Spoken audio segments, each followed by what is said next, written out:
Muchas gracias, muy buenos días a todos. De verdad que muy contento de estar por acá otra vez. Yo nunca, o casi nunca, acostumbro a hacer presentaciones porque siempre las termino cambiando y dependo mucho de lo que los otros compañeros del panel digan. Entonces, la primera que me influenció fue la doctora Señorino, por supuesto, ayer con el tema de la transparencia, que debo confesar que no lo tenía presente y entonces me trasnochó. Ayer puse un poquito ahí de investigación a ver cómo andaba la cosa y con lo que ella dijo ya quedé un poquito por lo menos con la curiosidad de traer el tema también. También me inclinó Esteban a cambiar un poquito Esteban y Neftalí con algo que voy a hablar. En síntesis, el 70-80% de lo que tenía planeado hasta ayer antes de acá ya lo cambiamos. Vamos a empezar entonces con el tema de mi posición sobre el tema de la transparencia, ¿verdad? De lo que habló, la transparencia en el derecho de seguros versus, digamos, la protección al consumidor de seguros.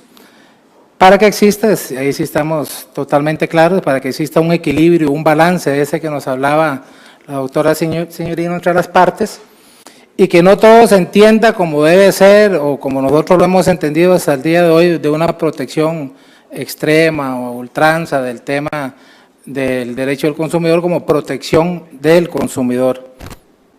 Ese balance, hay algo, digamos, que sí tengo claro y en más de un foro lo he dicho, y de hecho yo llegué a las organizaciones sociales de esa manera, y es que las empresas o los empresarios, en este caso las aseguradoras, tienen muchos temas comunes, por supuesto, con los consumidores, y no siempre somos antagónicos o no siempre deberíamos ser antagónicos. De hecho, el tema de la defensa de los derechos del consumidor en general, yo llego a él porque trabajaba para transnacionales y entonces en algún momento nos encontramos con que había conflictos con las organizaciones de consumidores y necesitábamos que fueran nuestros aliados y nos dimos cuenta que son organizaciones que no tienen normalmente dinero, no tienen normalmente la posibilidad de tener asesores a tiempo completo y tienen una serie de carencias que en ese caso estas transnacionales podían ayudar a que se llenaran. Terminamos involucrándonos tanto que ahora estoy del lado total de esas organizaciones, igual sin dinero, igual con muchas carencias, pero los temas comunes siguen existiendo y la posibilidad de llegar a esa transacción o a esa negociación o esa lucha en común, algunas veces con los empresarios, todavía existe. Así que tengo muy claro el tema de que en aras de esa transparencia, muchas veces el consumidor está unido completamente en los intereses con el mismo empresario, pero muchas veces definitivamente no. Y entonces, cuando me pongo a ver este tema de la transparencia y el enfoque que la doctora Señorino le dio, yo de verdad que me sentí, que se me hizo don Álvaro, ahí está, yo me sentí, siento yo, que como don Álvaro reaccionó ayer también, porque yo dije, en aras de esa transparencia puede pasar cualquier cosa. Yo también soy muy quisquilloso, por decirlo de alguna forma, frente a los conceptos indeterminados y terminé concluyendo que este es un concepto profundamente indeterminado y que en aras de esa transparencia podríamos llegar también a meter ahí algo que no sea tan transparente y algo que definitivamente no esté procurando ese equilibrio entre las partes. Pero el objetivo principal me parece grandioso, me parece que no nos vamos a poner al cambio y si esa es la tendencia mundial de seguir hablando del tema o dándole ese enfoque de esa manera, pues podría ser una forma bonita de llegar a mejores acuerdos entre las partes para que no sientan ese antagonismo natural, ¿verdad? Pero es que hay casos que definitivamente nos llaman la atención y que en aras de esa transparencia no deberían de existir. Por ejemplo, un caso concreto en el tema nuestro es el artículo 23 de la Ley Reguladora del Mercado de Seguros, que establece la autorización para las entidades financieras. Y dice ese artículo: los grupos o conglomerados financieros regulados por el Consejo Nacional podrán constituir o mantener sociedades que se dediquen a la intermediación de seguros siempre que cumplan con lo dispuesto en esta ley. Aquí viene la primera pregunta. Una entidad financiera. Entonces yo ocupo un préstamo para comprar un carro y la entidad financiera que me presta es la misma aseguradora y es el mismo intermediario. Ya hay un caso en el país así. Una aseguradora autorizada es el intermediario y es el que me presta. Algunos otros tienen otros matices, entidades financieras que están ligadas entonces a otro grupo, a otro conglomerado, que es el que asegura. Finalmente, pienso yo, y es mi criterio, se termina convirtiendo entonces esa garantía colateral que es el seguro en un contrato subyacente totalmente al contrato de crédito que es el principal. Y entonces, por supuesto, la atención vital del intermediario de seguros aquí se pierde de manera completa. No hay intermediación en la realidad porque el interés fundamental en ese negocio es el tema financiero, es el tema crediticio o lo que esté detrás financieramente. El seguro se convierte en algo profundo y absolutamente accesorio. ¿Cuál sería la respuesta de esa transparencia o ese principio de transparencia a un tema como estos? Es más, con base en ese principio, esta norma sería ilegal o sería inconstitucional porque por dicha y gracias infinitas al Señor, la protección de los derechos del consumidor, como vimos ayer y Neftalí y Esteban nos explicaron muy bien, tiene una raigambre constitucional en nuestro derecho. Y entonces una norma como esa viene a afectar profundamente el actuar de los intermediarios de seguros, pero también del consumidor, porque el consumidor no recibe ese servicio. Entonces, cuando el amigo aquí dice que le llegó tarde la póliza o que se la mandaron con un mensajero y cuántas cosas más pueden haber pasado, es posible que ni siquiera le hayan dado ninguna asesoría, porque no era interés de esa empresa que está haciendo un negocio financiero el brindarle un seguro. El seguro era accesorio, era la garantía ahí colateral para poder hacer el negocio. Entonces, posiblemente ese consumidor esté totalmente desinformado de cómo funciona la cosa. Y al estar desinformado, se pierde una parte vital de lo que tiene que ver con el tema directo de esa transparencia que debe existir entre las partes. Entonces, este es un tema, por ejemplo, que nos agobia, que nos preocupa, que está ligado al tema que sigue a continuación, que fue lo que Esteban hablaba sobre el artículo 46 y el 47 de la Ley Reguladora del Contrato de Seguros, y yo lo pongo versus el 35 de la Ley de Protección al Consumidor, porque el problema es que aquí cuando hablamos de la culpa, y en este caso se menciona la culpa grave, nosotros escuchamos culpa y ahí también metemos cualquier cosa, y entonces cuando escuchamos hablar de la culpa del artículo 35 de la Ley de Protección al Consumidor, que es la responsabilidad objetiva, ¿verdad? Pensamos que es lo mismo, que es la misma culpa, y son cosas totalmente distintas. Entonces, hay una línea que separa los ejemplos que puso Esteban, por ejemplo, del consumidor de seguros que actúa con dolo o con culpa grave, que era el caso de aquel que entonces deja las llaves en el carro y se va para adentro y no le importa lo que pasa afuera y cuando llega el carro no está. O el que va ebrio, o el que va a gran velocidad. Esos son casos muy evidentes del asegurado del consumidor, digamos que ha actuado con una negligencia absoluta y entonces incurre en culpa grave y por supuesto que están estos artículos de la ley específica del contrato de seguros que le dicen, bueno, usted actuó con culpa grave y entonces no lo vamos a indemnizar, porque la ley lo autoriza de esa forma. Pero eso no tiene nada que ver con otros casos que las aseguradoras han establecido como si fuera la misma culpa. Y entonces dicen que el señor que les puse ayer de ejemplo, que no sabía, que no le estaban cobrando la póliza, ¿verdad? Que asumía que su agente le estaba cobrando la póliza y se dio cuenta que no se la estaban cobrando hasta que se le quemó la casa, ese señor definitivamente ahí no hay culpa de la víctima.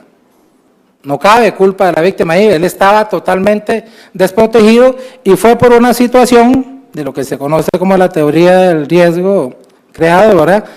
Que ahora hablaba, como estábamos con William y con Nancy, los expertos y mandamás ahí del Departamento Legal del INS, que sí, la jurisprudencia ha ido cambiando y la sala dice una cosa hoy y mañana dice otra, pero bueno, la tendencia ahorita es otra vez a volver a esta protección precisamente del consumidor, ese consumidor que fue mal asesorado, fuera por la aseguradora o fuera por el intermediario, pero que entonces se vuelven una víctima de un caso de esta naturaleza, y entonces sí, ahí sí, una persona que no pagó, no porque no quisiera, sino porque no sabía, porque fue mal asesorado, entonces no importa que 2 años después, o sea, tenía 2 años sin pagar, se le vaya a cubrir. Yo espero que así sea en esa sentencia en particular, pero si no, voy a referirme a una muy reciente, esa es de marzo de este año.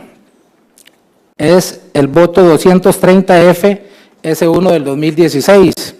Dice la sala primera, dentro de esta misma línea de pensamiento, el indicado precepto de la ley 7472 en lo sucesivo ley del consumidor establece el principio de que todo interviniente en la cadena de producción del bien o servicio debe responder en forma objetiva, vale decir con independencia de culpa. A la vez, de manera solidaria, el texto señala bien o de servicio, entre sí y frente a las personas consumidoras o destinatarias del bien o el servicio. En otras palabras, esa disposición le permite a la persona consumidora imputarle responsabilidad aún a aquellos que no han contratado directamente con él, en el tanto intervienen en la cadena de producción del bien o servicio que le ocasionó el daño o perjuicio. En este caso estaban involucrados el agente de seguros, la comercializadora en aquel tiempo y la aseguradora.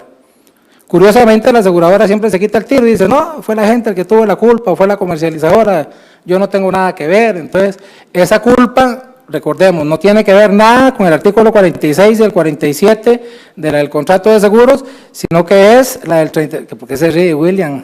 Ahora le toca su turno. Con el 35 de la Ley de Protección al Consumidor, régimen de responsabilidad objetiva o la teoría del riesgo creado. Sigue hablando la sala primera y dice, se tuvieron por acontecidos los quebrantos a normas constitucionales, legales y reglamentarias debido a la omisión o mala asesoría que se le debía brindar a la sociedad actora como consumidora del servicio de seguros, a efectos de mantener actualizado el que había adquirido. Consecuentemente, resulta procedente el régimen de responsabilidad objetiva previsto en el canon 35 de la ley 7472. Es decir, los hechos reclamados se verificaron por actuaciones achacables a la parte demandada. Y luego dice, en los autos existe prueba, lo cual tampoco ha sido... No existe prueba, lo cual tampoco ha sido alegado por la parte demandada de que previo a la verificación de los eventos que produjeron los daños, vientos huracanados en este caso, se le hubiese advertido a la empresa actora consumidora del servicio de seguros que el monto por el cual estaba asegurado el bien dado en garantía hipotecaria era inferior a su valor real de mercado. Ustedes, los que están muy cercanos a la actividad de los seguros, han escuchado muchas veces el pretexto de la aseguradora de que le compete al asegurado establecer el monto del valor asegurado del bien, ¿verdad? Pues aquí esta resolución nos está diciendo, no señor, le compete a la aseguradora, es el experto, es el que tiene que saber cuál es el valor de mercado de los bienes y la persona, pues entonces puede ser advertida de que ese bien no está conforme al valor de mercado, pero no está obligada a ello. Esa es una de las responsabilidades de la aseguradora, que en este caso continúa diciendo la sala. Pese a que insiste que de acuerdo a lo dispuesto en la estructura donde se constituyó la hipoteca de segundo grado, los peritos del banco eran los encargados de efectuar las respectivas inspecciones actualizadas y determinar el valor real del inmueble.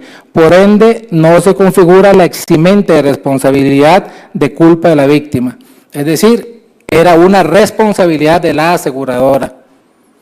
Fue el que incurrió en culpa y en ese caso, el que uno de los intervinientes en esa cadena de consumo sea el que tuvo el error, eso favorece al consumidor, no favorece a la aseguradora. Si el error fue del agente o fue de la comercializadora, hoy en día de la agencia o de la corredora, igual tiene que responder la aseguradora. Termina la sala diciendo así. Como bien señala la recurrente, se peticiona la reparación plena de los daños y perjuicios que sufrió en última instancia, producto de la errónea asesoría y el incumplimiento de deberes de modificación y actualización de la póliza en que incurrió concretamente el Banco X, responsabilidad que hace extensiva al ente asegurador por constituir parte de la cadena de consumo e incumplimiento de sus obligaciones invigilando, aun cuando el daño lo identifique finalmente con los montos que la aseguradora le dedujo como consecuencia del infraseguro. Me parece que el caso es absolutamente claro. Es una forma diferente, digamos, de ver lo que hablábamos ayer, obviamente una visión desde la perspectiva del derecho del consumidor. Ahora bien, ya así el tema que originalmente me tocó era quién oficialmente le toca defender a los consumidores. Entonces, el primer llamado con base en la ley reguladora del mercado y después lo confirma la ley reguladora del contrato de seguros, es por supuesto la Comisión Nacional del Consumidor o el ente estatal, digamos, que tiene que ver con este tema, pero resulta que lo más importante de esto, que es el artículo 53 de la ley 74/72 o de protección al consumidor, dice en su párrafo final, la Comisión Nacional del Consumidor no tiene competencia para conocer de la anulación de las cláusulas abusivas en los contratos de adhesión y conforme al artículo tal, ni al resarcimiento de los daños y perjuicios. Entonces, ¿para qué vamos a meter nada ahí? O sea, ¿qué sentido tiene llevar un proceso a esa institución para que 2 años después o 3 años después nos vengan a decir que sí, que es culpable el empresario, en este caso la aseguradora, y que le van a poner una multa? ¿Y a quién va esa multa? Al Estado. El consumidor no ganó absolutamente nada. Entonces, no tiene mayor sentido, a no ser que ahí sí, el inciso C de este mismo artículo dice, una de las funciones de la comisión, ordenar, de acuerdo con la gravedad de los hechos, las siguientes medidas cautelares, según corresponda, el congelamiento o el decomiso de bienes, la suspensión de servicios.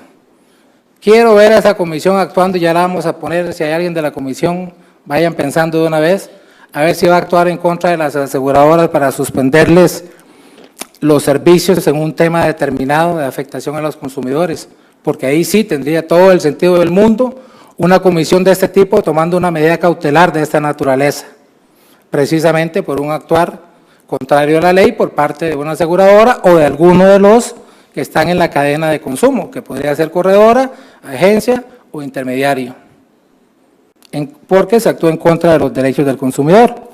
Solo así, para mí, tendría sentido acudir a esta instancia que la ley nos manda. La otra es la SUGESE, representada hoy en día por mi amigo Germán por acá, que la SUGESE tiene, todavía yo no he logrado comprender el 100% de lo que puede hacer la SUGESE, porque muchas de las cosas que se presentan o que la gente piensa que puede hacer, la SUGESE termina diciendo que no son competentes para eso.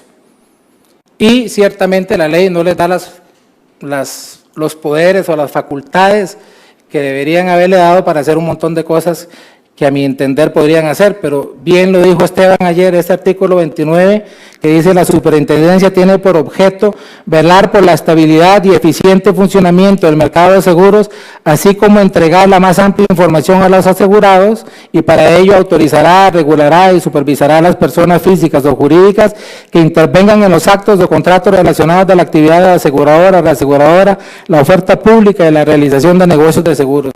Como 4 o 5, doctora, conceptos indeterminados ahí, que si los usan a favor y hacen una interpretación amplia, la SUGESE podría hacer muchísimas más cosas de las que hoy creo que están haciendo. Otra gran solución que nos dan son las defensorías del consumidor o los defensores del asegurado, que están adscritos a las aseguradoras de alguna forma. Cuando eso salió yo dije, cajita blanca para esta gente, los diputados, o sea, esos son las contralorías de servicios, no van a servir para nada, son subordinadas, son mandadas, pero no. Nancy, otra vez voy a hablar bien del INSS. Vieran que hace como 15 o 22 días, no me acuerdo cuándo fue, otra jornada de seguros que tuvimos, les contaba el 70% de los casos que a mí me ha tocado tramitar, por lo menos en la Defensoría de del asegurado del INSS. No he tenido la oportunidad todavía con la Defensoría de las aseguradoras privadas, pero por lo menos con la del INSS, 70% de los casos ahí me los han resuelto y con mucha eficiencia.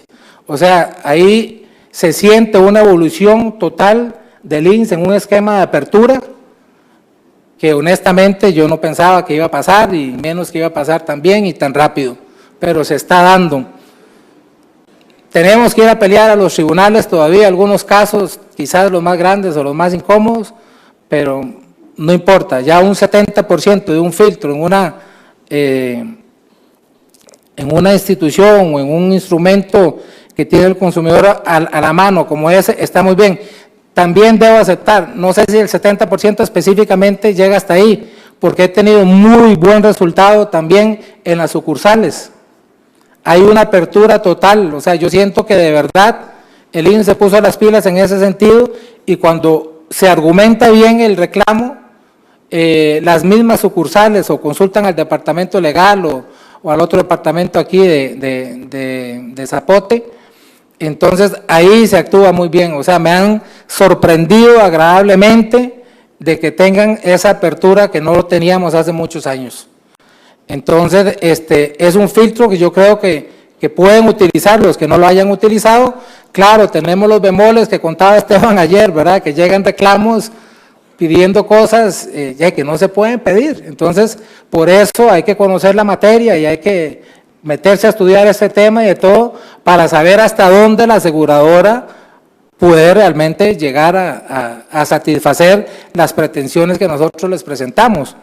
Pero sí, entonces ya quedamos en un porcentaje más limitado a expensas de lo que resuelvan los jueces, que debo decir, la sala primera, digamos, tiene una homogeneidad más clara, no así el Tribunal Contencioso, por ejemplo, como hay tantas configuraciones, casi que solo en la sexta, ¿verdad? Hay más firmeza, digamos, o más coherencia en lo que están resolviendo. Me parece que las otras secciones todavía andan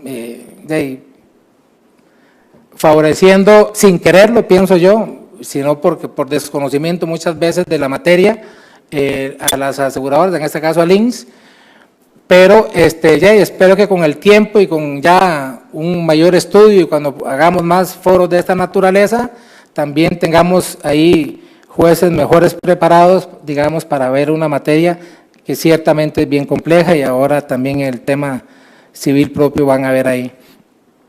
Llegamos entonces al papel de las organizaciones sociales, que el artículo 54 de la ley 7472 de la Ley de Protección al Consumidor dice: las organizaciones de consumidores están legitimadas para iniciar como parte o intervenir en calidad de coadyuvantes en los procedimientos ante la Comisión Nacional de Consumidor y ante los tribunales de justicia en defensa de los derechos y los intereses legítimos de sus asociados.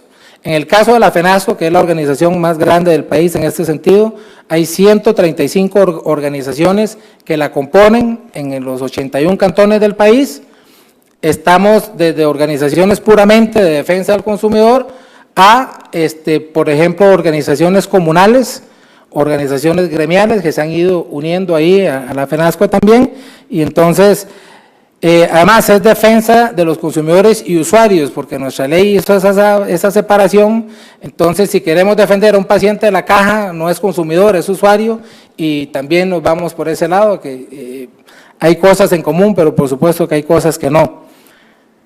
El papel entonces de estas organizaciones sociales es fundamental, porque son los únicos que tienen la libertad realmente de poder actuar sin ninguna presión, con todas las ventajas del mundo, representando a los consumidores sin necesidad, por ejemplo, de que un consumidor en específico esté afectado o que no quiera presentar, digamos, una demanda. Si nos asiste el deseo y la posibilidad, y creemos que hay posibilidad de pretensiones, pues lo hacemos, y si no, pues algún grupo nos ha buscado en alguna oportunidad. Nos ha dado mucho éxito, por ejemplo, las páginas en redes sociales. Tenemos una página que se llama La Defensoría del Consumidor Costa Rica, que tiene cerca de 41,000 fans. Ahí hay temas de todo. Para separar un poco, tuvimos que abrir entonces la Defensoría del Consumidor de Seguros en específico, hace unos 6 meses, y lleva casi 5,000 fans. Yo les contaba que en esa página las consultas, curiosamente, son diferentes a la página en general. En la de seguro la gente no se anima a preguntar públicamente, sino que en inbox ahí hacen las preguntas y cuentan la historia y dicen, la inmensa mayoría de los casos están relacionados con temas de automóviles, ¿verdad? Pero también han salido otros casos, como el tema de las entidades financieras, ¿verdad? Que es un tema al que ya le vamos a entrar de lleno y muy fuerte. Entonces, han salido de ahí precisamente por quejas de esos usuarios descontentos con algún trato o con alguna práctica abusiva o hasta cláusulas abusivas en algunos contratos que quieren denunciar. Entonces, es una posibilidad, pero ya la otra posibilidad, por supuesto, será siempre con ustedes, los abogados, que se quieren especializar en el tema y que puedan satisfacer la demanda de un grupo muy grande de asegurados de este país que está ciertamente desprotegido en cuanto a conocimiento y que las campañas oficiales han sido insuficientes para poder concientizar a la gente de la necesidad de prepararse en este campo. Me parece que me ajusto al tiempo, don Germán, 30 minutos de exposición y que vengan las preguntas o el debate para poder interactuar mejor.